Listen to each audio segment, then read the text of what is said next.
হয়, আমি ক'ব বিচাৰিছোঁ আজি আমি ইয়াত সব ৰাইজে একত্ৰিত হৈছোঁ। আমি অসম চাহ মজদুৰ সংঘ নগাঁও শাখাৰ অন্তৰ্গত আৰু বৰ্তমান বৰহমপুৰ সমষ্টিৰ অন্তৰ্গত থকা উদমাৰী পঞ্চায়তৰ এই পানীমৰা ঠাইত আজি যি কেঁচাৰ দুটা বহাই পেলাই যি ৰাইজৰ অশান্তি সৃষ্টি হৈছে, অসুবিধাৰ সৃষ্টি হৈছে, ক্ষতিগ্ৰস্ত হৈছে। গতিকে সেইখিনি আমি ৰাইজে আজি এই অঞ্চলৰ 50,000 ৰাইজে বহুত দুখিতত আমি আছোঁ। আজি এই কেঁচাৰটো চলাৰ পিছত আমি আজি পানী খাব নোৱাৰিছোঁ। আজি তলত যিখিনি মাইনিং ব্লাষ্টিং যিটো হৈ আছে, মাইনিং ব্লাষ্টিঙত আমাৰ বহুত ক্ষতি হৈ আছে।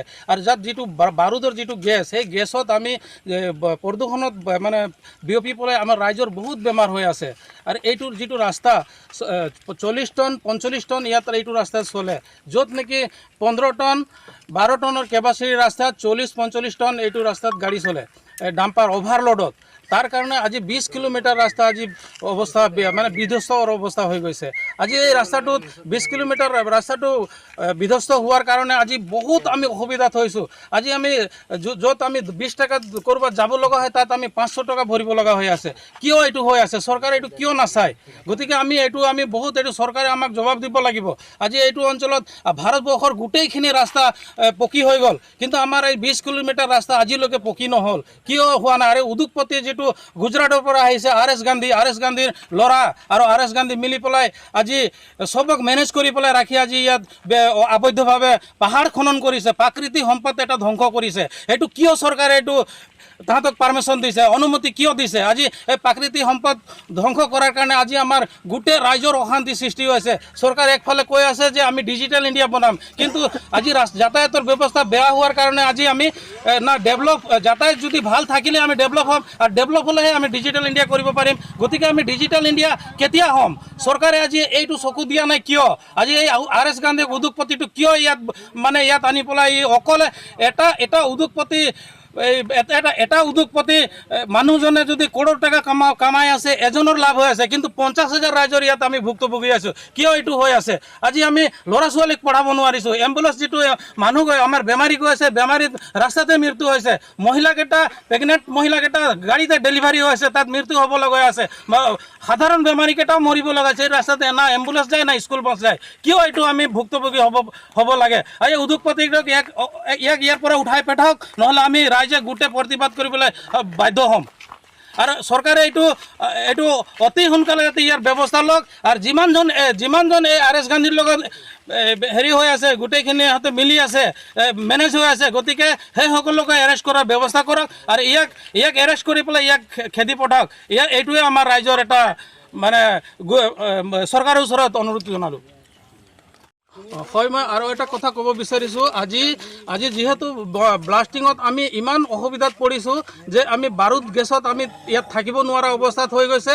আমি ৰিকুৱেষ্ট কৰিছোঁ CM-ক, তুলিৰাম ৰংহাং ছাৰক আমি ৰিকুৱেষ্ট কৰিছোঁ যাতে এইটো পাৰ্মিশ্যন কেতিয়াও দিব নালাগে। DC কাৰ্বি আংলং DCক আমি অনুৰোধ কৰিছোঁ যাতে এইটো কেতিয়াও পাৰ্মিশ্যন দিব নালাগে। আমি আকৌ DF-ক কাৰ্বি আংলং DF-ক আমি অনুৰোধ জনাইছোঁ যাতে এইটো কেতিয়াও পাৰ্মিশ্যন দিব নালাগে। কাৰণ আজি আমি ৰাইজে ইমান ভুক্তভোগী আছোঁ। গতিকে ৰাইজৰ যি ক্ষতি হৈ আছে তাৰ প্ৰতি লক্ষ্য ৰাখি আজি চাওক আমাৰ এই ঘৰখিনি আজি আমি এই মোবাইলৰ ফটো দি দেখাব বিচাৰিছোঁ। আজি এনেকুৱা ঘৰ ফাটি আছে। আমাৰ ৰাইজৰ সাধাৰণ শ্ৰমিকৰ ৰাইজৰ ঘৰ যদি এনেকুৱা ফাটি কেতিয়াবা ইয়াত ভূমিকম্প হ'লে গোটেই ৰাইজ কোৱাৰ্টাৰত যিমান মানুহ থাকিব চব মৰিব লগা হ'ব। গতিকে যাতে এইখিনি আমি আপোনালোকক ফটোৰ আকাৰে দেখুৱাই আছোঁ, মোবাইলত ফটো মাৰিছোঁ। এনেকুৱা 200ৰ ওপৰত ঘৰ ফাটিছে। গতিকে আমি CM তুলিৰাম ছাৰক, ৰংহাং ছাৰক আমি অনুৰোধ জনাওঁ যাতে এনেকুৱা পাৰ্মিশ্যন যাতে নিদিয়ক। আবদ্ধভাৱে যিটো পাহাৰ খনন হৈ আছে সেইটো যাতে বন্ধ কৰাৰ ব্যৱস্থা কৰক। তেখেতক আমি আমাৰ ৰাইজ ফালৰ পৰা অনুৰোধ জনাইছোঁ।